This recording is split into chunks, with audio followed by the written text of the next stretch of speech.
You know what? We ain't doing the countdown. I've decided we're going to go live straight away. We are going straight into it. What's crack-a-lacking, people? Welcome back to the Spurs Talk Show. I am Sean Butler. Today, we've got, it's a first-time guest on the show and also a returning guest. We've got one guy, Dave the Irish Hotspur, who's not turned up. I don't know where he is. What's crack-a-lacking with him? What's crack-a-lacking with you? Welcome, Kaz. First-time member from Never a Foul, Man United fan. He's deplorable. He's shameless. He's going to say things that are going to offend. And everyone needs to give him your relative frustrations thrown right back at him as we get into the Man United stuff. Kaz, how you doing, man? Welcome back to welcome to the first time debut on the show. How are you, buddy? Can't believe it's taking this long, Sean, mate. I feel offended already. So as much as your people are feeling offended, I'm already offended that I'm only being on here once. I can't believe it. You need to do better, Sean, mate. Well, I just don't like. I don't like Man United fans. And, clearly, you've had an agenda against me all along. It's true. Then. It's not true what they all say, but it clearly is. Nah, mate. Welcome. And we got Kieran back on. Kieran's like, I literally asked him 30 seconds ago, "Can you jump in?" So I've got a massive respect for the man. He's got his phone out. How you doing, Kieran? All right, all good. Still got that delay I can see, so we're gonna have to give you a pause before we get your responses, mate. Good to have you on, my man. I hope you're well. Let me spend a couple of seconds saying hello to someone. We got a new member straight from the off, Aaron Silk. Welcome to the channel, my man. Don't know if you're a puppy or a pony. I'd imagine you're a puppy because you look like you got puppy face, puppy dog eyes on that picture there, man. But welcome. Really appreciate the support of the show. Listen, I'm gonna make this clear from the get-go, guys.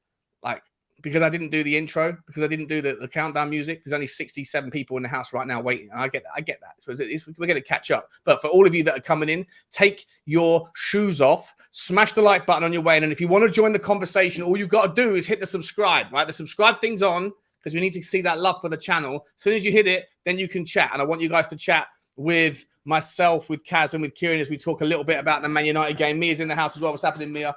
I've not shown you a reason to smash the like button. Please. I mean, please. Have you seen me? Like, yeah, is that not a reason enough, Mia? Hello. Look at them pearly whites. Look, I'm going to say those quickly to the members of the house. Lynch is in the house as well. Roy Viking's in the house as well. Big up to see you guys. JP's in the house. Good to see you. Richard Smith is in the house. Good to see you. Oh, Dave is here. You are here. All right, then. I was like, where is he? Where is he? And he's not been here, but he's here now. He's here. He's okay. Let me bring you in. All right, now we're going to go 3 versus 1 against Man United. Therefore, I'm not going to be saying too much this one. I'm going to be getting Kieran and Dave's takes. Good to see you, Dave. You were holding out on me, bro. Holding out on me. We got Robert Hardy in the house as well. We got Liam. We got Darius Vasilian-Kaitis as well. And we've got a bunch of other people in the house that haven't come in. But we're going to say hello to you guys, bring up the comments throughout the show. 100 people in the house, smash the like, smash the subscribe. Let me start with, before we get into the preview of the actual game, need to recap a little bit on what happened last weekend. Kieran, I'm going to start with you, my man. Brentford, Tottenham. What was your overall take? Like, not in detail, but like, were you someone that was going in thinking that Tottenham were going to get, I don't know, in a bit of pickle? And was it a polite upside to you? Or did you see anything that is, what are the glaring weaknesses and the strengths that came out of that game for you, my man? I think, obviously, the defence a bit shaky. I think we all seen that. Keeper, I think he's a bit shaky still. Give him some time. I think the main thing from the game was a striker. I think that was where we were lacking the most. But overall, very positive. I like the play. I like the intensity of how we played. I really enjoyed it. And I think if Man United play anything like that against Wolves, they're in trouble. They're in trouble. Well, we're going to talk about Man United in a second. Kaz, what were your takeaways from the Tottenham game, mate? I take it you saw it. Were you impressed, or did you see openings that Man United can take advantage of? What was your takeaway? I actually think I've been quite an advocate for Tottenham, to be fair, this summer. I like the signings that you brought in other than Vicario. But, cheap and cheerful, even if it's a stopgap, what's 12, 15 million anyways? Like, if it means you can get someone in and he's decent, I think anyone's better than Hugo Lloris these days. You know what I mean? Someone that you can even see, he looked a bit shaky, don't get me wrong, but that's going to happen with any goalkeeper that's relatively decently young, in my opinion. So on that notice, I think Man United could definitely take charge of that in a way. Is just to get on them, just to make sure you press him and make sure he forces mistakes. But his distribution isn't actually all too sad, in my opinion. But other than that, Man United have got no leg to stand on in here to say that we look any better than Spurs. Because if we're going to be honest, even at home, compared to Spurs away look better at a place that we lost to, what, 4-0? Was it 4-1, 4-0 against Brentford? Got a 2 minus the Ivan Toney's, and we struggled against, well, I would say most people's relegation fodder for the season in Wolverhampton. So, but I do believe Man United's not going to play like that every week. And a bit of revisionism, if we go off of it, last year we also lost to Brighton and Brentford, and then we went on this amazing run of winning games. I think it was like 6 or 7 before we went to Man City and lost. So I look at it like that. Spurs can take advantage of the midfield, but I don't think we're going to set up the same way that you think we might do, like with a high line and stuff. And I think if there's one way to get at Spurs, we still don't know if Romero's back or not, according to you, I think, as you said last stream. And if you got Davinson Sanchez, then anyone's got a chance, right? Well, I think he looks like a better defender when he's in a foot race. I feel like it comes across to me like, listen, I think every Tottenham fan wanted him out of the door 3 months ago. And then I feel like the preseason and the game against Brentford, Kieran, correct me if I'm wrong, but I feel like in those games, playing the high line, when we've been caught out for pace at the back, you'd rather him there than a Clement Longley or a Ben Davies, or anyone like that who just don't have the pace. And Sanchez, one of the things he does have is pace. And one of the things he does also have is a track record of being able to time those slide tackles. It's not ideal to be put in those positions, but you'd rather him doing it than anyone else, right, Kieran? Oh, 100%. I think, even last season when he wasn't at his best at all, even his recovery back then, he was amazing at it. I think that's probably the strongest bit to his game, his pace and his recovery. I do really think that's something we'll have to do against United. So, on that, mate, because I want to, before we get into my kind of the idea of where I want to take the show, talk a little bit about Man United Wolves game, figure out what we can learn from that. Then I wanted to reflect a little bit on the relative transfer windows and where your gaps still are for Tottenham, where your gaps still are for Man United, and then we'll go in obviously to the preview. Right. I think Dave's joining in a second. Kaz, the Man United Wolves game, were you surprised by the performance?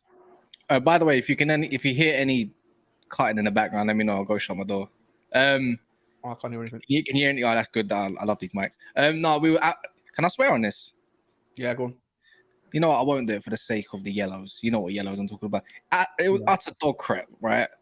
It's like having an untrained dog in Mason Mount, and then he goes running around all excited. Great, your dog's got energy, but at the end, it gets you into trouble because he might go and, there might be a smaller dog and he goes run over it because he tumbles over because he can't control it. Who was the dog? Who's the untrained dog? Mason Mount. Mount. And I don't like that. And it's the Casemiro, taking advantage of Casemiro. And this is where I think someone like Basuma, I'm not too afraid of Maddison. I'm going to be so honest. I'm not too afraid of Maddison, but only through set pieces, because I've played against Maddison and he always just scares us through that part of the Leicester team, right? It's the Basuma one. It's the way I believe he's going to run rings around the midfield, and have a field day. And I said Basuma's technically like a new signing for you guys because you didn't get to see the best part of him. This is when I also compare it to someone like Caicedo as well. Like, people think because they've had one bad season, an absolute garbage player. They're not. He's just as good as this man. We're talking about one of the highest percentage of tackles when he's playing under Brighton as well, in a progressive Graham Potter team. And there's no reason why he can't do that in another attacking setup like Angie's. And I like Angie, by the way. I've seen a bit of his football beforehand. He went to Tottenham, and if anyone knows Never a Foul, I was bigging him up. He's a winner, and he wants to stick to his style of football. But the only questions I have around anything, around the Angie and then Man United, is like, take advantage probably through the diagonals. If you can do that, you'll get us on the counter every single time. And that's what I gathered from the Wolves team. But that's up to where you want to see if which manager's going to be naive to their approach. Is Angie going to go a little bit more pragmatic, or is he going to stick to his guns? Or is Ten Hag going to... gun sticker, mate. I think he's a gun sticker, right? It comes across that way. Because when you come against sides that are relatively better than said so-and-so, if you stick to your guns and you lose that game, you say, well, if you played a little bit more pragmatic, I think it goes to show, even if you counter-attack against Man United and set up differently, you can get a lot of freedom. But that's why I say to Man United, our away form was horrible. You know, we got carried away last year, or last season against you boys, and we conceded 2 goals. And as I say, why I don't mind playing a counter-attack at Spurs' stadium, you know, because I think if Andy wants to stick to his guns, Ten Hag needs to change his approach. That's all I'll say. But is Ten Hag the sort of manager that does that? Have you noticed him doing that before? Do you think he's a stubborn type who likes to think he changes things? I think even when Eriksen came on, he changed the whole approach to it as quickly as possible. And even from last year, he tried to implement his style, realized he doesn't have the tools, and then reverted to a more pragmatic system. You know, so I think again, he's probably learning from this. He might chance it for the first half and see how it goes, but I just don't see it working well. Not with Bruno Fernandes and Mason Mount in the same midfield. You might even see Mason Mount on the right-hand side or the left. That's what I look at. And I just look at it as just a wasteful signing. Yeah. Look, I mean, a lot of money that's gone into the pockets of a rival, right? And because of that, in no small part, has allowed them to crunch numbers and realign accounts in certain ways. Anyway, that's for another conversation. Dave, welcome to the show, mate. How you keeping? Good, mate. Good. I'm sure I know you know Kieran and Kaz. Yeah. We're just talking at the first juncture of this show. We're talking a little bit about the first weekend's results. I'll let you kind of run with it in which way you want, but we're looking for like the obvious strengths and the obvious weaknesses that might have kind of cropped up from the first weekend. You know, if you're a Tottenham fan, if Tottenham manager, Tottenham coach right now, anything that cropped up to you that Man United we can exploit about Man United if they continue on the same vein as they went against Wolves? Yeah, look, I'll do a bit for both. First of all, big up Shawnee, big up Cass, big up Kieran, and big up the chat. Great to see you all. Look, from our point of view, Sean, I think we showcase some brilliant football, and it's amazing how quickly Ange Postecoglou has been able to instill his philosophy and his mentality on the team. However, there are concerns. Last week against Brentford, they exploited our high line by just pumping balls in behind our wing-backs all game long, and they got joy out of it. With United's front line, I presume Rashford will probably play through the middle tomorrow. I presume Sancho will probably play as well. You know, there's a real opportunity there for United to sit in on the counter and hit us with long balls in behind. I would suggest maybe United would probably bring in Eriksen for someone like Mount and look to shore up that midfield a bit because it can't be as open as it was.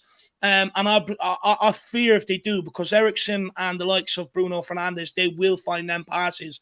So we can't give them that opportunity. So on a Tottenham point of view, do you have to tuck Emerson in maybe a bit more than what we did last week? Or do you change the player in midfield, Ollie Skip, out for Papa Sarr? Because Ollie Skip was out on the right-hand side an awful lot and was sort of tasked with covering Emerson, and I don't think he done it in any great glory whatsoever, and I don't think he affected the game going forward either. So I would make a change in that midfield. I know a lot of people are probably pining for someone like Lo Celso.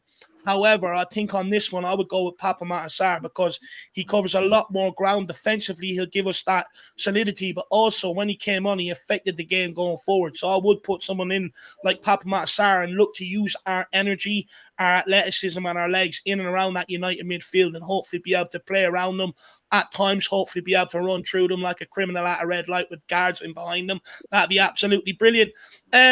And yeah, look, for us, obviously, going forward, Shawnee, you know, as much possession as we had last week, as many shots as we sort of got off, we didn't get many off on target, and we didn't really create any sort of clear-cut chances.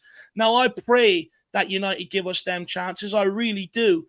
However, that they gave Wolves. However, I'm not so sure that United are going to be as open as they were against Wolves. I do think Ten Hag is a good coach. I think he will organise them a little bit better, and it's just up for us to be able to break down that United backline. And I think it's very important that one of that front three opens up their accounts this weekend, because if they don't, the more noise is going to be around them, and you know, the more they're going to keep snapping at their chances. We're seeing it with Richarlison. He's got 1 goal in the Premier League since he's joined, and now he keeps snapping at his chances. Their prime example with Brentford at the weekend. because he's so desperate to score. So, tomorrow it's a step up in class. It'll be very interesting to see if we can implement our game style on a top 6 team. Traditionally, we usually sit back, play on the counter. So it'll be very interesting to see how effective our football actually is. And I actually think this will be a make or break for how serious this project is going to be taken under Ange Postecoglou. I think if we win, we can send out a statement not only to the Premier League, but also maybe to the board to act quicker on getting these players out so that we can bring in the players in a couple of areas to really take this seriously. But if we don't, I fear a lot of people are probably just going to look at Spurs as a bit of a clown show this year. So for me, I think it's a real opportunity to make a statement and build momentum with Burnley, Bournemouth, and Sheffield United coming up next. No, I got a feeling. See, I don't think no one's going to look at you as a rubbish crap show or a joke show because you're losing to one of the better teams in the league. If that's the case, there's no harm in that, especially when you're going through transition, right? And where you want to be. You just lost Harry Kane. I don't think there's any harm or shame in it. If you lost to maybe 5-6-0, then that's a different question, right? And I think you're right in most of your points, but your front three, for me, doesn't scare me one little bit. Richarlison, I think Richarlison is going to have a fight with Martinez. I think that suits Martinez. I think Son, I don't look at him as the left winger anymore. I think he should be used up front, in my opinion, more than Richarlison. I think it might suit it a little bit, especially with James Maddison behind. And get someone like Solomon. Solomon would scare me a little bit more because I look at Pedro Neto and what he did, and I look at Solomon as a similar player, like low center gravity type players, and to get into that burst of speed down the wings would make more sense. Kulusevski is playing one-dimensional. By all means, please do more of that. By all means, I like Kulusevski as a player, and I think he's got a lot more to prove as well and to show because he's not Richarlison. He's actually very creative. I just think he lacks a little bit of that little gritty that he once had. I think Conte just took that out of his whole game. But if you want to play one-dimensional, we play with inverted sometimes as well. So be my guest if you want to do that. And then I just look at that's when you look towards James Maddison. I think if you look at 2 of your goals, they came in moments, right? You talk about your chances. Man United also had like 13, 14 shots, but they also were moments and not really clear-cut as well. And that's why I look at both front lines, and I think it might not be as high scoring as we think it is. And if it's going to come from anything, it's just going to come from a couple moments, maybe a break, and that's about it. Interesting. Kieran, sticking with Tottenham for the minute, and then I'll pivot and go back. I'll come back around the houses for the Arsenal front three. I happen to agree with Kaz. I don't think Richarlison is the boy. I think that Decky is necessary for the. As much as I want him to create more, as much as I want him to have the confidence to take the boy on at the byline, doesn't seem to want to do it. But what I do think is absolutely essential is to have him in the squad because against Brentford, 8 out of 8 offensive duels, won. Didn't lose a single one of them. He stopped 8 counter-attacks happening. And with the speed at which Brentford could counter-attack and put Emerson in the mud, imagine that same situation happening. If Brentford can counter that quick, United can counter quicker with the quality that they have in Casemiro, and if it gets to Eriksen or whoever else is playing. Plus, you're going to have Rashford running in behind. So you need someone like Decky up there to be able to to try and win a few of those balls back from Martinez and from Luke Shaw, whoever else. But I want him to do more with the ball, but even if he can't, without the ball, he's still an essential ingredient. But that then puts a lot of responsibility on the other two. Kaz is saying, bring Sonny central. Dave, I think, is saying it's just whatever way we go with it, it's time for one of these three to get a goal. Kieran, if you were in charge, mate, what would you do with Tottenham's front three? I do think Sonny going in front, I think he is the way forward, but I worry because his first touch isn't great and it hasn't been. But I do think the difference will be we will get a lot more space in front of Sonny to run into. So I think for United, I think Solomon definitely has to start and Sonny has to start through the middle. I think Kulusevski, for the way we want to play, is instrumental. He has to start. But I definitely think Sonny through the middle. I have no faith in Richarlison. I never have done. I think if he starts, it'd be the similar sort of situation. But I definitely think Sonny is a worry starting up front, though, because his first touch is very lacking. And he is a player that likes to run onto the ball or run at people, but he hasn't seemed to be doing the running at people lately. So, yeah, I do think Sonny is the best of two evils out of him and Richarlison now. can I just come in on that quickly, Shawnee? Look, with Sonny, I'm not 100% sure it's going to work down the middle. I think against the likes of United, City, teams like that, where they're going to play a high line, or if they fancy that they can beat us and they bring their game to us, they end up making us to sit back. I think that suits Sonny. But Kieran makes a great point. If Sonny is playing, especially against low block teams, he's going to want to drop deep to get on that ball, to pick it up and drive at players. Sonny is the type of forward. A lot of goals he got underneath Antonio Conte was him running off the left, sort of coming in through the middle and running onto the ball. For me, I think we've got a huge headache in the forward line. I think it could be solved sort of simply for the time being. I think we will have to go into the market, but I think simply for the time being, I think you got to switch Kulu and Sonny over, because they're constantly chopping back inside to where Madison is, to where Basuma, or where Ollie Skipper that is. They're constantly cutting back inside to the traffic. We need them wingers to be able to get on the ball, get on the outside, and get crosses in. When you look at it, our wing backs are inverted. Our midfielders are staying central, sort of tasked to go through the middle along with your striker. So their only option is to go on the outside and make something happen. Ange Postecoglou wants of his wingers what sort of traditional wingers were always known for, a bit like what David Beckham was for. Get on the ball, beat your man, get the ball into the box, and that's what we need. That's the sort of service Richarlison will thrive off. But if you put Sonny through the middle, I'm not sure he would thrive off some sort of service. So I actually think we've got a huge headache in the forward line overall. I think the only way of sorting it, of course, for the time being, you're going to have to give these guys time. But I do think we're going to have to dip into the market. Yeah. And it's potential, whether it's Gift Orban or whoever it is, it's potential that you're buying. Just like us, we don't know what we're going to get with Højlund. You don't know what you're going to get with a Gift Orban if he does end up at Spurs. You don't know what you're going to get. The striker market's rubbish. But if you've just got 100 million, I don't know why you're not looking at a little bit more adventurous. No one has picked up Kolo Muani. Not one. You know, you can definitely... He's only at Eintracht Frankfurt, don't get me wrong. And yes, top teams have looked at him. But I don't know why you haven't tried your bets with someone like him, you know, who you could say... How much do you think he would cost? It will cost you an arm and a leg, about 70 million, I'd say. It definitely will. You know, at first it went at 100, then it went at 80, then there was rumors around 65, to be honest. But I think 70 because of the later of the window. But he's worth every penny. If you think about how Richarlison is and the way he wants to play, he kind of plays in similar spaces to Richarlison. But he's not... His first touch much better. His ball carrying is much better. He can beat a player. He's actually very all-rounded. And I think he's the last one in the market I can think of that might suit an Angie-type team. And he's quite tall as well. You know, I'm not saying he's the greatest in the air, but he's got a frame.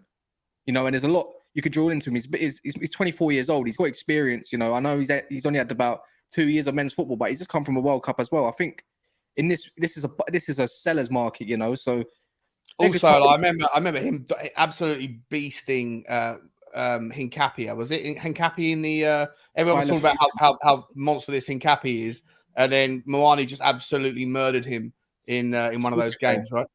He's a wicked player. Yeah. Can I just jump on the back? You're saying that Gift Orban is obviously a risk. I think any player that hasn't played in the Premier League is a risk. I think you're always going to take that chance. I think unless you've had a player like Caicedo, you see him do it last year, you know he's going to do it the same. But a foreign player that hasn't never played in the Premier League is always a risk, always. I mean, we bought Roberto Soldado that year. The only top scorers that beat him were Messi and Ronaldo in the Spanish league. Everyone was raving about him. He came over and I think he only scored penalties. So I do think any foreign player is a risk. Yeah. I never said that it wasn't. I'm just saying it says, but you beggars can't be choosing this market. I just said it's just never got. You don't know if it's going to work out or not. It's I just think Tottenham probably need. If Tottenham have only got 100, we haven't got owners. We haven't got owners who are willing to put their hand in their pocket like Chelsea are right now, spending money that the club hasn't generated, take the risk, you know, do that risk profile thing. Our owners aren't doing that. I don't know if your owners are, Kaz, with your situation, and we'll talk about that in a second. But you know, for Tottenham, I just think the money, the club want to always make sure that whatever we're spending comes through the club. For rightly or wrongly, probably wrongly in the eyes of most fans, but it is what it is. And so Tottenham have only got 100 million to spend. Plus, you could make the argument that Tottenham really need 4 or 5 different positions, you know, improved on. And then, you know, if you go after a Kolo Muani, you burn 80 mil, 70 million, which then leaves you with sweet FA left to go after whatever else you need, if there's even time to do it. But in my opinion, you can't do it all in one window. And I think Kolo Muani's a lot more all-rounded. And don't get me wrong, even Evan Ferguson is quite well-rounded as well, and I don't think you're going to get him regardless. 120 million they want for him, I don't think they? for me, he's the new Harry Kane anyways, the way he moves and stuff. And when Harry Kane was a lot younger, people tend to forget how he used to move under Tim Sherwood, right? But with Colin Warney, I just saw someone in the comments says he needs space. No, he don't. Go look at his link-up play. It's second to none. He drives at players. So again, what do we need? What do you see these days in players? Versatility. Everyone can play in multiple positions, not just one. And that's where it offers you a little bit, I think. But I don't know much about Gift Orban. That's the only reason why I'm going off as someone that's got a massive price tag and someone who doesn't. And he's in a Belgium league as well.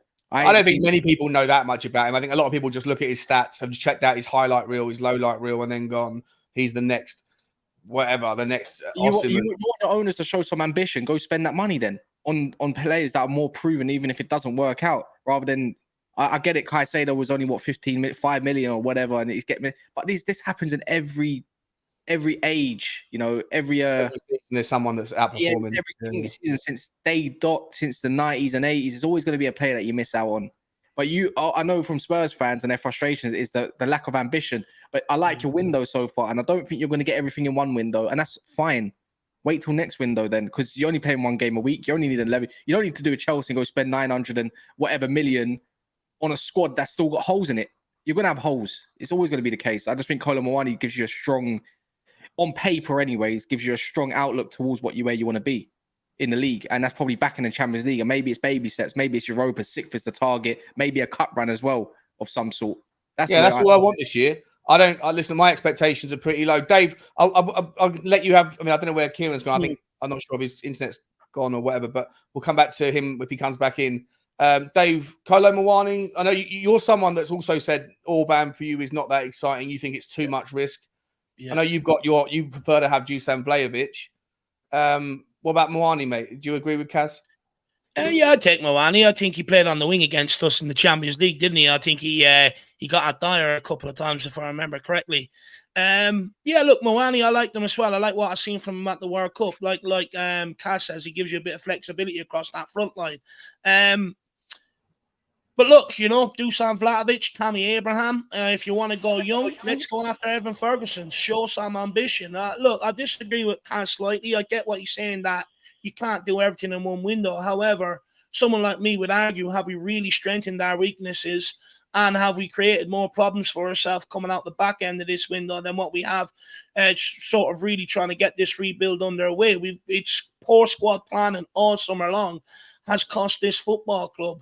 In terms of getting players out so we can get more players in so we can really give Andrew a problem or not a problem so that we can really give Andrew proper rebuild. We've tried it under Jose Mourinho, Conte, people like that, but we're so slow at trying to get players out. It always hinders a rebuild because it hinders how many players we can bring in and how proactive we are going about it.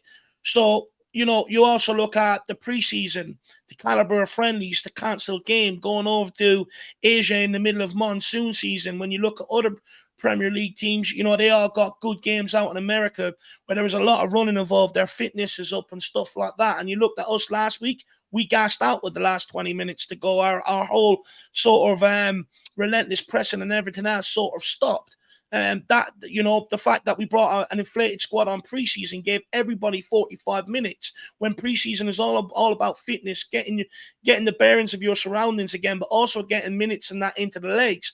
We failed to do that properly, which again, I warned, will have a knock-on effect going into the Premier League. So tomorrow, we need to be in a commanding position with the last 20 minutes to go, because I do feel like we might gas out a little bit again.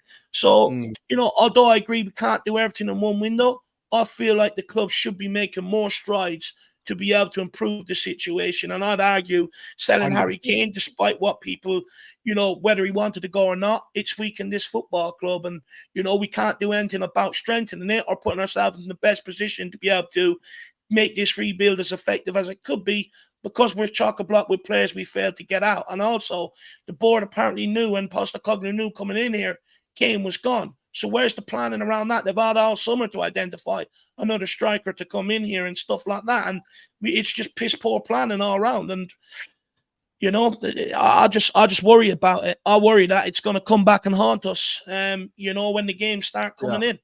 This is why I have to disagree on one point. You said it's the Dusan Vlahovic. He wouldn't suit you at all. Proper number 9, but you talk about first touch being poor. Go watch his first touch if you haven't, unless you have. But I'm just saying, he's no different to having a Sonny up front then, because that guy's. You might as well call him.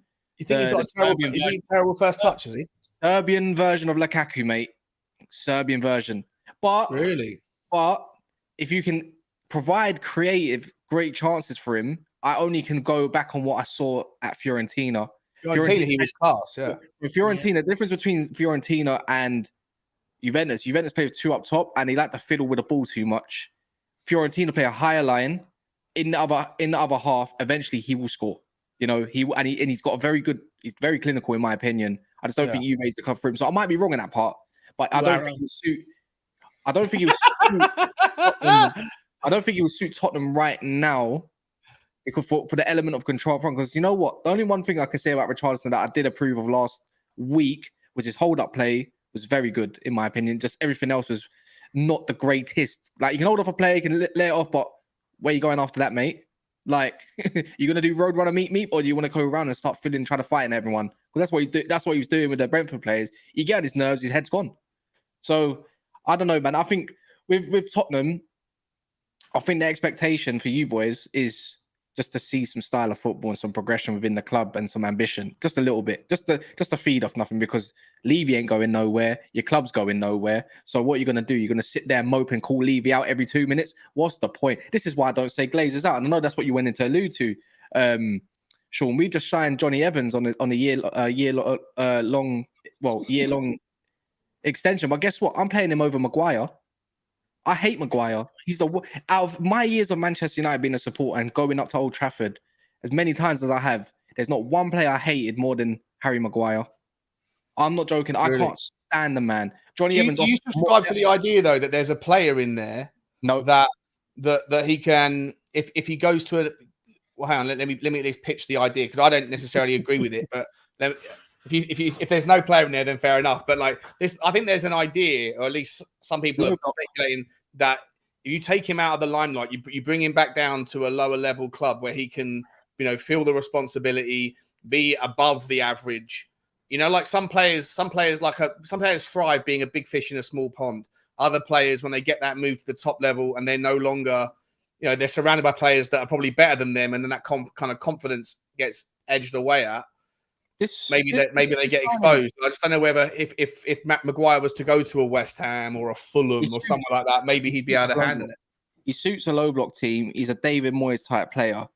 Perfect player for him. Low block, industrial, bit robotic in his movement.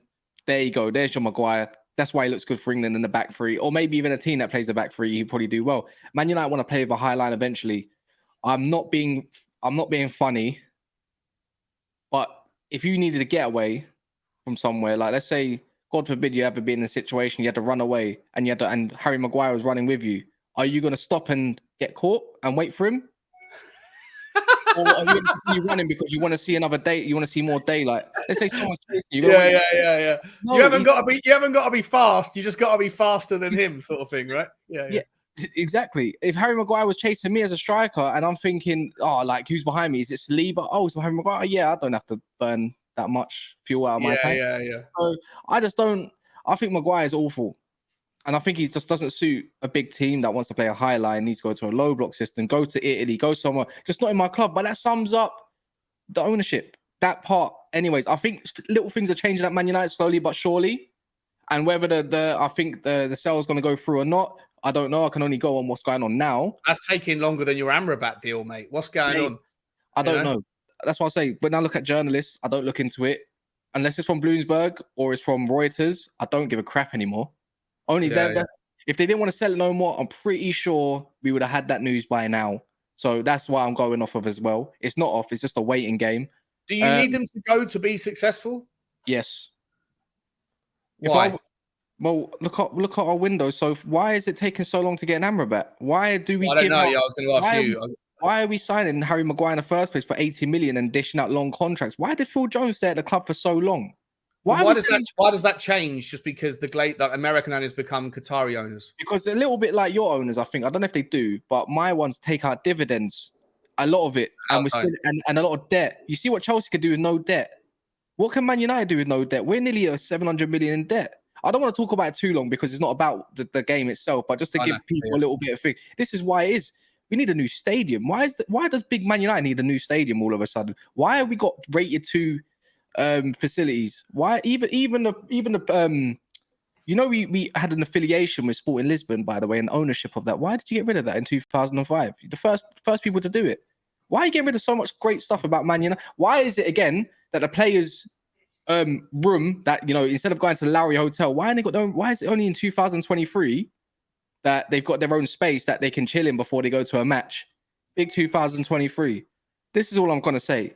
Just neglect the club in so many different areas. Yes, you could, and the club has to spend its own money. Why are you not dishing out your own money? Why are you taking up 33 million in dividends every season or so forth for your own gain for the club to rot? And then it's just become more of a laughing stock that we got leaks in our roof. Big Man United, by the way. So yeah, the roof leakage thing is a problem. I just my counter, not my counter, but just my curiosity, because I don't really know the details of United, but like it comes across as a fan who's not of United that you guys never seem to worry about paying up the number for a player that you want. Whoever you've wanted, you've managed to find the money to pay for them. So this argument that on the field success is going to change because the ownership changes. Maybe you'll get a nicer stadium. Maybe you'll get whatever, like nicer coaches and less debt and stuff. But when it comes to like paying for the players, that's never seemed to have been a problem. So I don't understand. Fans are furious because we never have the money to compete. I think it's more along the lines of. I think it's more along the lines of you're one of the biggest, if not the biggest, company in the world. You can make so much more money from winning it. If you have your own company, why do you damage it and make the workforce not at its best? I don't know how to explain it correctly in the terms. It's more like, yeah, we might fork out for this player and that player, but why is it that we have to wait so long if you're big Man United, right? Big Man United. What's the incompetence? Why is it that we're profiling players that the manager don't want and going to get them? Or why is it taking so long in negotiations? Why is it always just about commercial money? Where's the footballing side of things? Okay.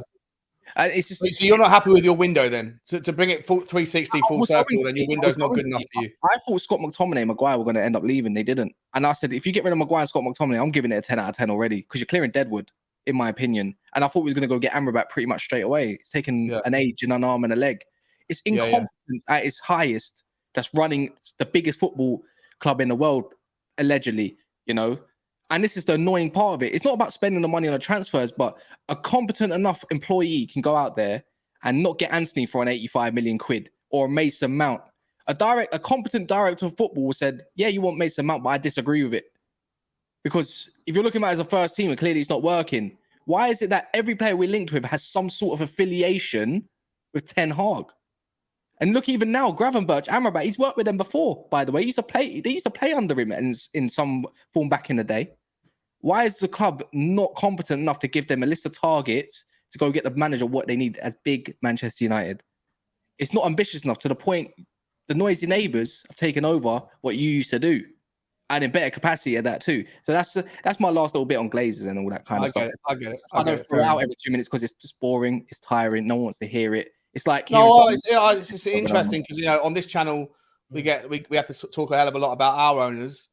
That sounds like to a lot of the fans. I think a lot of people in the comments would be saying rings true, right? Similar sort of things, Dave. Yeah, there is. Yeah. Go on. No, there is a lot of similar things. I think with Tottenham, I think we're slightly different in the regard that sort of we got the brand new stadium, the training complex, everything else. We're just waiting for that sort of investment off the pitch or investment into players to take that on the pitch to the level of where all of our facilities are at. With United, they were the first in class in absolutely everything. They had the best stadium, the best training complex. They were the most up to date in terms of all the technology behind the scenes for the players and everything else. And United fans, yeah, okay, I don't think they should complain about the money that United spend on players. Most windows they spend a couple of 100 million. However, when they're watching all their facilities rot, when Ronaldo comes back after all that time away and says Carrington hasn't changed, that's where United have fallen down. It's all the stuff that was around United back in the day under Ferguson that helped achieve greatness that has all come crumbling down, and that then has an effect on the football pitch. And I think the biggest mistake was bringing in someone like Woodward, from a rugby background to come into football and sort of, run the operations. I think was the biggest mistake they've ever made. And I think they're still paying the price for it. Whereas us, it's a bit different. We're just waiting on our owners to loosen the purse strings. We got the most revenue streams more than anybody, more than most clubs around the world, but we're not utilizing that. So when you said you wanted McTominay out of the club, Kaz, would you get on board the argument though that he makes a lot of sense? Like your midfield at the moment is a lot of pressure on Casemiro. If you're going to play Eriksen and Fernandez or Fernandez and Mason Mount, however you're going to do it, getting back to the game specifically on Saturday evening. How would I line up? Yeah. I'd probably drop Bruno a lot deeper now. Not have playing an 8, yeah. Because before it was more 2 advanced 8s and 10s, and then the fullbacks on the inside. If Tottenham want to play with fullbacks on the inside, by all means, I love to as well, because your boys are just going to cut in every time against Luke Shaw and Wan-Bissaka. I would even maybe favour the low, but you can't get rid of the element of Wan-Bissaka away from home. I think he's too important. But I would drop someone. So you're not worried at all about Sonny or Solomon against Wan-Bissaka? Solomon, nah, not really. I'm not going to lie. Luke Shaw can handle Kulusevski, yeah? If he wants to play on the inside every time, you're just making Luke Shaw's job a lot easier, because then Varane's got 2 focus. Varane, and I think he's got Martinez, who's fit. He's got 2 focuses only, and that's for Richarlison, and I'll favour that. Okay. The only one is just locking up the centre of the midfield. I think if I look at the way Spurs played, I saw a lot go down the right-hand side towards the edge to the bylines, and the left-hand side to the bylines, and then get into the areas of the box. And that always came from playing on the inside, and Maddison or even Skip. I don't know why a lot of Spurs fans don't rate Skip. I'm a massive fan, by the way. I really like the guy. Really? I think he's been used wrong. Explain that. Go on. Let us know why. Right. Yeah, so I look at Tottenham's midfield and I see that's the biggest threat. Everything else around it, don't give a crap about it, to be honest. Your defense, your goalkeeper, your attack, doesn't really worry me personally. And it might change my mind differently on at home game on a Saturday at 5:30 in the afternoon. But the way I look at it is like with Ollie Skip, and I know a lot of people don't like him, is because we only can go off what we saw with Skip underneath a Conte and nowhere else. And we've already written him off. I look at Skip's qualities a little bit, and I think he can interchange with Basuma, but I think you got to use him as probably a squad rotational kind of player. And I think he adds that sort of value. I'm not saying he should be starting quality, but I think he's definitely quality in depth. And I like that. I like those sort of players. That's when I look at a Mason Mount and favour him if he was to rotate with a Bruno, because they're similar profiles, running into the box late, he can provide something, set pieces, makes sense. So that's where I look at it. And I think Papa Sarr, with the way you're talking about it, does cover the ground a little bit more in a wider area. So maybe in this sort of system, it might make more sense. But I look at Ollie Skip as definitely a valuable option. And I don't know why people don't rate him too tough, because I've seen some very good things, especially what I saw in the first half against Brentford. How can I not encourage you to think that this guy has got some sort of qualities in him to progress as a football player ultimately? That's the way I look at it. But yeah, as I was saying, I think if you lock down the midfield, I think we was very good at doing this last year, locking down the middle and forcing out wide. And that's where I look towards Spurs. Lock down that middle and force crosses. And ultimately from there, break. That's the way we've got to play from away from home. If we can get one away win straight away against a top 10 club, you're onto something well from there, in my opinion. And then we've got Arsenal away as well. And then we've got some decently hard. Who's your next 3 games after Tottenham? So we got Forest at home. And I think Højlund's back for that one. We got Arsenal away, then Brighton at home, then Burnley away, then Crystal Palace at home. And I think if you can get through that 5-game period with, I would say 4 times 12, 13 points, you got to say there's something going on where you're looking at them thinking, cool, you're beating Brighton maybe, or drew. You might have drawn and got a point at Arsenal, which anyone will take these days, right? And the Emirates. That's where I look at Man United and say there's progression. But if you go there and get battered in fashion, or concede the goals like we did last year at the Emirates, then what has Man United really done in progression? If you lose to Brighton at home again, if you lose to an Arsenal at their ground again, if you go to Tottenham and don't correct that draw from last time when you're 2-0 up, that's where I look at. and say, is there really been any progression? Have you just spent another 100 odd million on crap, or is there something I can see? Well, look, progression is relative, right? There's always other you're mixing it up with other clubs. If you're standing still, you're moving backwards because everyone else is going forward. So, like Brighton are doing bits and pieces. They sold their best, but they got their next people coming through. Dave, look, I want to bring you in, mate. Well, what's your? I mean, Kaz is just saying lock down the middle, force Tottenham out wide, and win the ball back. The midfield is where you win or lose the game, right? Or is it? I don't know. What's your thoughts on it? Look, the way I grew up playing football, watching football, 9 times out of 10, you win the midfield battle, you end up winning the game. Because if you win the midfield battle, you end up dominating the game, dominating possession, which gives you a greater opportunity of winning the game. But, saying that, you have to have that solid defense behind you. And I think, look, if you go based off last week, I think Kaz will be correct. That's if I was 10 bags. That's the way I'd be, setting up. Every time Son and Kulu, they wanted to come back inside, and they end up playing right across that blanket defense of Brentford, that low block of Brentford every single time they played it across the front of them, which is what Brentford wanted. I mean, it left us just looking to give the ball to Maddison and for him to swing the balls in from all angles to try and create something. I think that's easily solved. I think you switch Son, you switch Kulu, because the reason why Son and Kulu keep looking to cut in is because, yes, they can, Son can use both feet, but predominantly he's right-footed. He's a lot more comfortable on it than what he would with his left. So cutting inside, he does everything sharper, quicker, and more effective on his right foot. So that's why he does it. Whereas going on the outside, it's not as quick, it's not as sharp, it's not as clean, which then, it gives that fullback time to sort of stop. Has Kulu ever played on the left, though? Huh? Has Kulu ever played on the left? I don't remember Kulu ever playing on the left.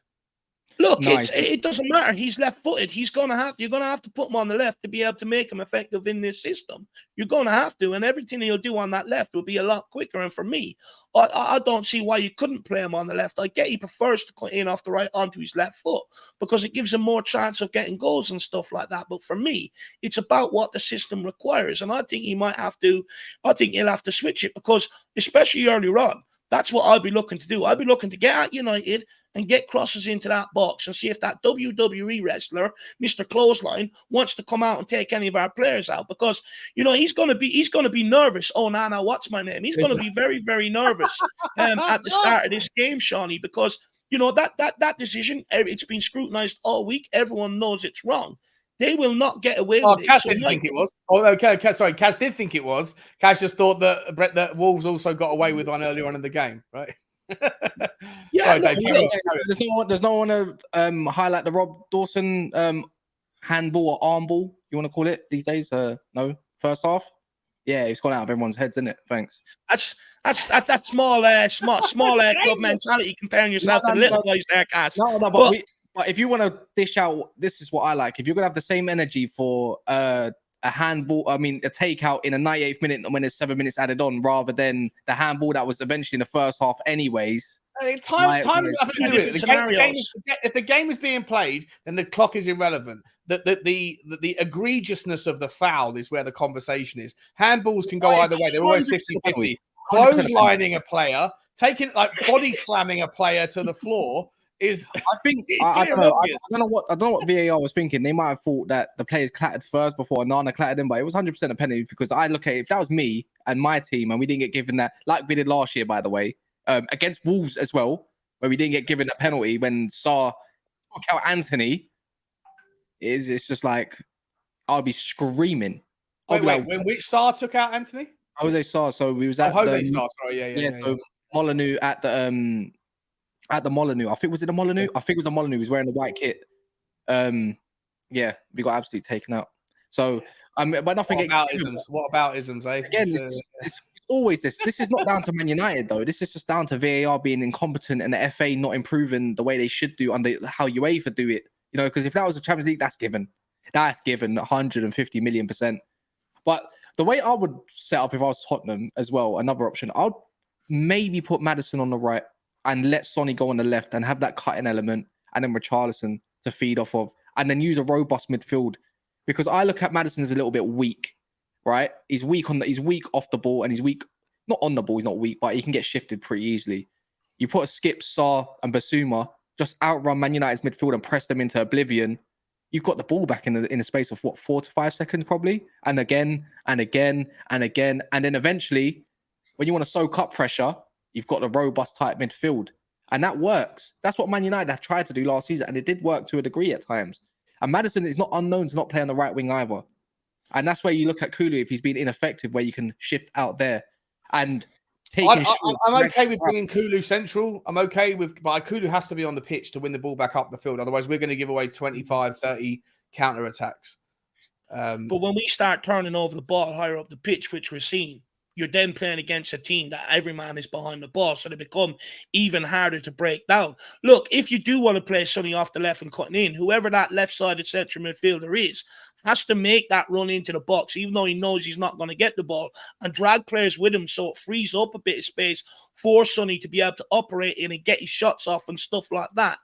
Look, like I said, there's a lot of headaches with that front three. It'd be interesting to see what Postecoglou does, but for the first 5-10 minutes, I'll be bombarding that box with balls in, because there's going to be hesitancy in Onana's game after that big decision. Do I come? Do I not? And that will lead to a couple of early chances, in my opinion. It's interesting. Two new goalkeepers.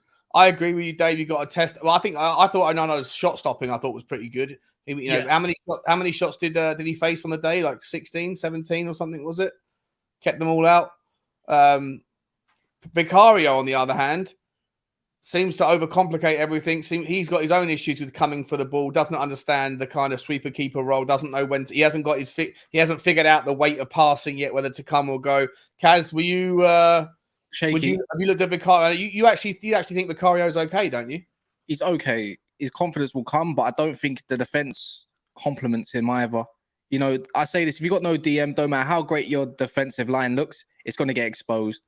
If you're a defense and the goalkeeper knows doesn't have confidence in their defense to do a job either, even if you got a DM, you're going to face a lot more shots and you might look a lot worse than you actually are, because they're incompetent to do the right. Like, I look at the second goal was it the second or first goal that you conceded? It was a scramble in the box, and it was like, what the hell was this? It was a sloppy goal to concede against Brentford, but it happened. And it's not down to Vicario. None of them goals were his fault. And even the stuff like, I saw the fullbacks not knowing where to be typically for him to, pass it off. Because I don't think his distribution's bad. It's not bad. It's okay. It wasn't the worst. But you got to know where to be to take it. And the defenders have to know where to be to provide the space and open up so other players from the opposition team can follow them. So that's why I look at. But the way I look at your defense, and I think Romero is fit to play. I don't even care if you got Romero. He's just as bad as Lissandro when coming into tackles. That's why I'd want to play Sancho, just to drag him out, to give space for Rashford to drive at that fullback, whoever it's going to be. I like his name, Udogi. Yeah. Udogi or Udogi. Udogi. His name. I called him Udogi yesterday, and I got slaughtered for it. But I think apparently officially the way it's pronounced is Udogi. Apparently, yeah. I heard it, yeah, something like that, or Udogi, or I don't know, Udogi, whatever. Apologies, that guy. That guy. Yeah, he's gonna be something, I think. Yeah, more than anything. Can't wait if Rashford gets put on that left, which I hope. Oh, please, I want him to play against Emerson Royale, man. I think Garnacho impact. Don't mind that either. Who's gonna play? Do you think Rashford will play through the middle or will play on the left, or Garnacho on the left? No, Ten Hag, he's gonna put Mason Mount or Bruno on the wing. Watch. Just so he can accommodate all of it and take control a little bit more of the midfield. It's going to be one or the other. Who's going to be the midfield three then? You'll probably put Scott McTominay in there. Just a player that you want out of the club, but you think fits the system for Saturday. For now, for the way I want to play against Tottenham and soak up pressure and just counter on them if need be, and even the element of control, I would have to drop one of Bruno or Mount, and it would probably be Mount in my opinion. I'd rather put Scott McTominay in there to fill in for Casemiro. I think he's going to play Skip again anyways. I don't think he's going to give up on that because that was his first 11. And I look at Maddison, and I think if someone like McTominay can shift him off the ball a little bit easily, it's Basuma. It's just keeping up with Basuma. I don't think Eriksen will get ran over. He'll get passed around, in my opinion. And then a Mason Mount will just be doing doggies. And I look at Skip. I think he bodies Mount anyways. I think he's lightweight. That's the way I look at it. I think Sancho's got to go in at false 9. And I think I liked Anthony against Brentford, to be fair. But the only thing with Anthony, we ain't seen Anthony with a proper number 9 in front of him yet. And I saw him skip a Nori but there was no striker to pass to, so he went backwards. That's why I think the system's got to change and tweak just that little bit. Or maybe even a Mount and a Bruno behind, and with Sancho as a false nine might help, because then Sancho can do cover job. But that's for the manager to sort out. Because I really don't know. I feel like if you can overload the box into Tottenham, that's when you get scrambles. And you're going to have to rely on Van der Ven, who I think is wicked. And I've seen him play a couple times. And I got told by Liverpool fans, in particular, no, he's not that good. What? Because you never heard of him. Wicked player. Look at that tackle. Yeah, honest to God, I as soon as the Brentford game was over, I was having a conversation. I was arguing with Tottenham fans because a lot of people were saying that Emerson was absolutely terrible. And I was like, I don't think you realised that what was asked of Emerson during the game. I feel like there's a little bit. I think people were being a little bit harsh, right? In the post-match fan show that I did, and then people were going like top 4 players on the day. Van der Ven's 100% in the man of the match count, and I was like, what? How? Where? And then I looked back. I watched the game again because when you're doing a watch along, you're dealing with the comments, you're dealing with the show, you're trying to be entertaining, and you're keeping an eye. It's difficult to take everything in. I watched the game back, and then I looked at the stats. Van der Ven was spectacular. What a debut, Dave, right? What an absolute incredible debut from the guy. For the first 5 minutes, it was a little bit nervy, dealing with Vicario. The back passes and things were a little bit weird. But after that settled down, he was brilliant, wasn't he? Yeah, overall, I feel comfortable with Van der Ven in beside him. I think it's the partnership or the ideal partner for someone like Romero. With Van der Ven, I think what impressed me most, when I was like, this lad's going to fit in well in the Premier League, is actually when he was on the ball. Last season, when we had Dyer, Davies, people like that on the ball, they would be impressed and they just couldn't handle it. They panicked. They end up fluffing the lines. Van der Ven done one step over and just got himself out of it. And for me, that's what I like about him. But also defensively, there was a few concerns about him early, but he handled himself very well. I think he won nearly all of his dues as well. Look, yeah, the own goal happened. I mean, look, I think a few more games between Vicario and Van der Ven, one of them ends up, opening their trap and calling for it, and you don't get that sort of mix-up. I think that doesn't happen again. That just takes a bit of communication, a bit of leadership that necessarily they hadn't had time to work on, which is why I stressed you get them in before preseason in such a pivotal area so that you iron these problems out. But what I'm excited most about tomorrow, Sean, is Van der Ven's speed. I cannot wait for him to open up. Because before with United, we've been absolutely devastated with their speed. They've done us a lot of times. We just can't handle it. With Van der Ven, I think he's just as quick, if not quicker, than any player Man United have in that forward line. And for me, if he steps up and has a massive game, you've got Romero, whoever they play, whether it's Anthony or Rashford through the middle, he's going to smash. And you've got Van der Ven covering in behind. So for me, and they're both very good on the ball as well. Both Compton on the ball. So for me, I think Van der Ven has been an excellent signing. I said it when I done the Welcome to Tottenham video. I think this is one that in a couple of years, he could be a £100 million player. He's got all the attributes. Look, there's going to be a few mistakes along the ride this season, but once he settles in, I think he's going to go on and flourish. He reminds me a lot of what Jan Vertonghen used to offer Tottenham. Doesn't dive in, stands up, waits for the right moment, a heavy touch or whatever, but also competent on the ball as well. So for me, I'm excited to see what Van der Ven can really bring to this back line this summer. Got a feeling Marcel might play. Got a feeling Who?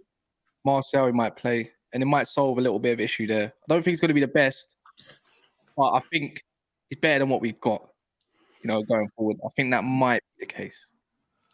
Saba, welcome, mate. Welcome. I've just, I've just seen it. Sorry, no, it's all good. It's all good. No, we're only going to go for another 5-10 minutes, mate. Sorry, I've just seen it. Whilst you're here, mate, welcome. Obviously, Kaz and Dave. Listen, mate, I've got everyone's opinion so far. How do you see the Man United? This is a preview game. Let me see if you're saying something. If you're going to say something that's going to invoke some sort of a rash reaction, a Rashford reaction from Kaz or from Dave. Where do you see the opportunity for Tottenham? Where do you see the threats, and vice versa? And then we'll go from there. I don't think I've got anything controversial to say on this. I think that Dave's waiting for it. I'm waiting for it. No, listen. I think the game's going to be. I think it will settle into a pattern of Spurs having a lot of the ball, Man United counter-attacking Tottenham. I don't think Man United in any way, shape or form have got that midfield three right. If he goes with that midfield three again, I think that there is opportunity to run through them with the likes of Basuma, whether it's Sarr, whether it's Maddison, whoever it might be. and I do think we'll create chances. The big question is, can we take them? I.e., look at the chances Wolves had, couldn't take them. However, playing devil's advocate, you know me, I'll always, try and be truthful. I do think Man United will absolutely have a field day. I've said this all week. I think they'll have a field day down our right-hand side. I really, really think that with Rashford, if he's there or through the middle, or with Sancho and Rashford in the team, I think their pace and their counter-attacking behind could be a real concern for us.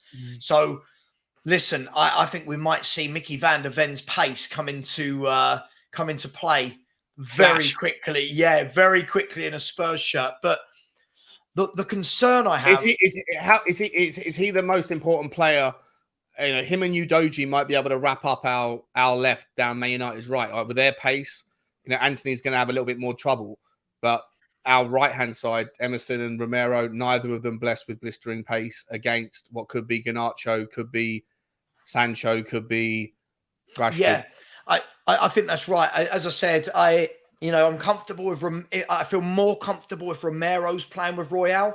I think if Royale and Sanchez are playing together, we had this chat the other day, Sean. I do think that, Ten Hag's not stupid. I think they would straight away naturally lean towards that side. Romero is playing. It's been confirmed. Romero's fit. He's not been ruled out with. Yeah.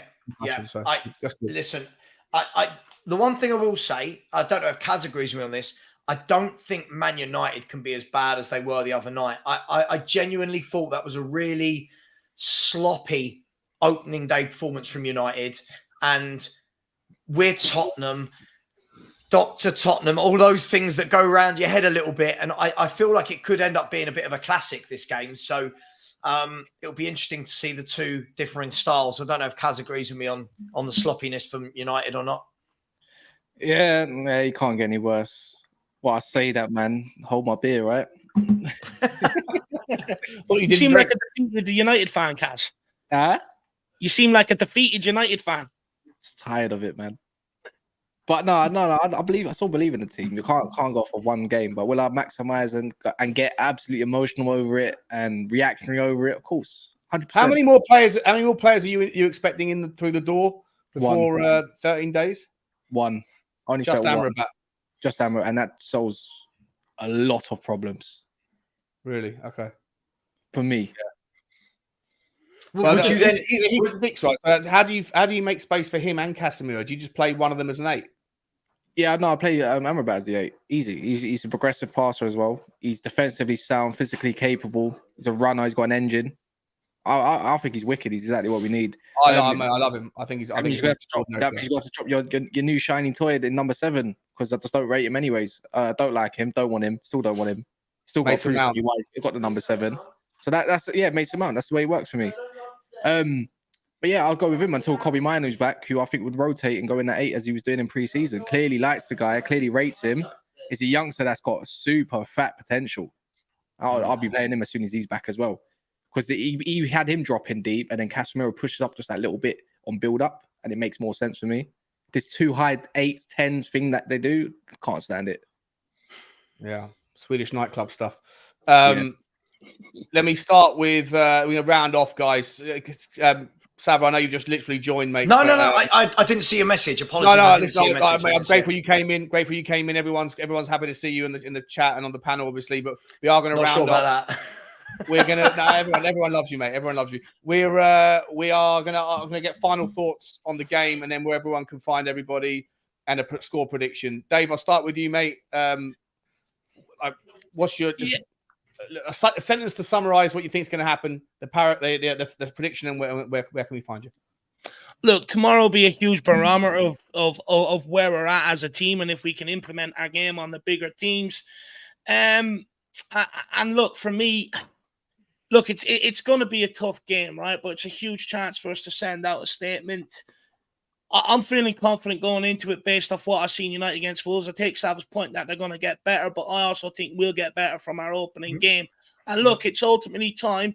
And just quickly, I would say, United at home early in the season is the time to get them if you want to try and turn them over. Because usually at the start of the season, they sort of start off slow and then they gain a bit of momentum and carry it on. So for me, there's no better time to get United at home. And tomorrow, hopefully, we can take advantage of that. It's time to turn the Red Devils into Jesus. It's time to turn wine back to water with the purity of our football. And tomorrow, I'm going to go 3-1 Tottenham, Shawnee.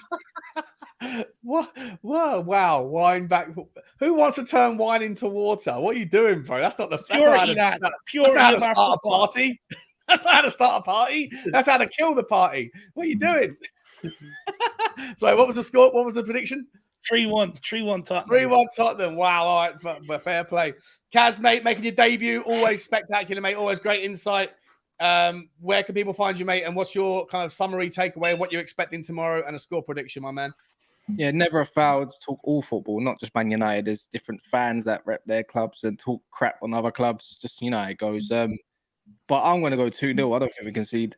I don't believe in your front line to score against us. If you do, you might get a cheeky one, but I'm going to go 2-0. I think we're going to tighten things up a little bit. What did I say as well, Sav, on your channel? 1-1. Man United under the lights Monday night. 1-1's probably going to be it. Everyone's expecting us to smash it. Now everyone's got Man United to probably lose a little bit or draw, drop points. Love it. That's exactly where I want to be. You did say that, yeah. Now there's pressure on Tottenham to go and deliver that job because they should do it from what we see. That puts pressure on you boys a little bit. So don't mind it. That's what I'm going to 2-0.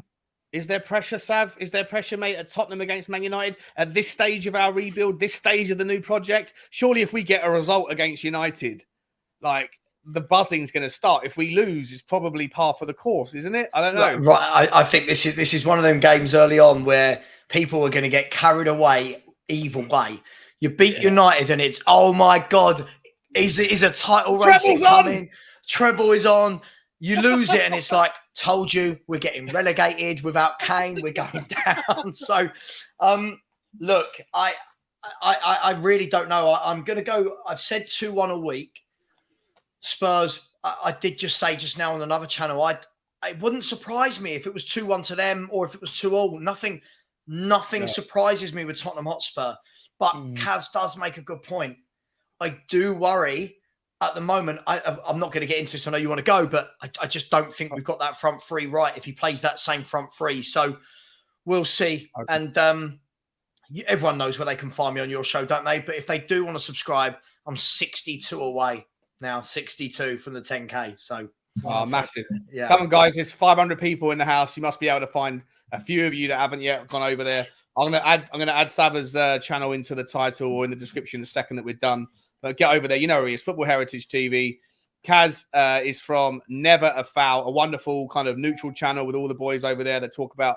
I mean, they're just going incredible numbers at the moment. And the Irish Hotspur, my home away from home. Absolutely adore you, my man. I adore all three of you guys. We're going to leave it there. We're going to send you over. Don't go anywhere. We're going to hand you over to the wonderful world of Big Sixpence with Mons, who's a Liverpool fan. He's going to be... What's he talking about over there, Kaz? Do you know? Just the Premier League in general. Premier League weekend review and what's going on this weekend. So, guys, I'm also going to go... I said 3-3 on Kaz's show a minute ago. Maybe I've been convinced that there's less goals in it. So maybe I'm going to change my prediction to 2-2. I think it's a Desmond. I think there's going to be goals. I don't know which way it's going to go. But either way, it's going to be a fascinating encounter. I'm going to be at the game and I'll be taking fan cams and things afterwards. So I hope you check out all that stuff. I won't be doing a watch along tomorrow, so take your pick of one of these two lovely boys' watch alongs, and we will see you on the next one. I might be back later on tonight. I might be doing a nightcap review at about 10 o'clock or something stupid. You never know. You never know. Anyway, look at your WhatsApp. What's happening on WhatsApp? No, afterwards. It's 10 p.m. Don't worry. Okay. Well, yeah, me and Safa are going to do something at 10 p.m. somewhere, either here or there. We don't know. We're going to figure it out. Guys, like, subscribe, and comment. Smash the subscribes on everyone's in the title below. And as always, come on, you Spurs. Come on, you Spurs. We